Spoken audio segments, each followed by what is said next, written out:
Sosok penyanyi era tahun 1970-an, Rita Nasution mendadak viral di media sosial karena menjadi agen properti rumah mewah dengan harga 120 miliar rupiah. Meskipun masih aktif menyanyi, kakak dari penyanyi Diana Nasution ini mengatakan awal mula terjun sebagai agen properti karena iseng untuk mengisi waktu. Tante cuma mengisi waktu, masih nyanyi, tapi nggak sesering dulu. Jelas Rita dikutip dari Brownies Trans TV, Rabu, 27 Agustus 2025. Mengisi waktu. Daripada kita pikun untuk umur 70 tahun, mendingan berbuat sesuatu yang menghasilkan, jelasnya. Tawaran memasarkan rumah mewah tersebut datang dari saudara iparnya. Karena itu tanpa pikir panjang Rita menerimanya.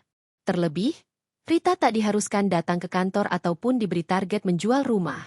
Enggak ada beban, karena tante enggak ada agreement harus menjual. Enggak, tutur Rita.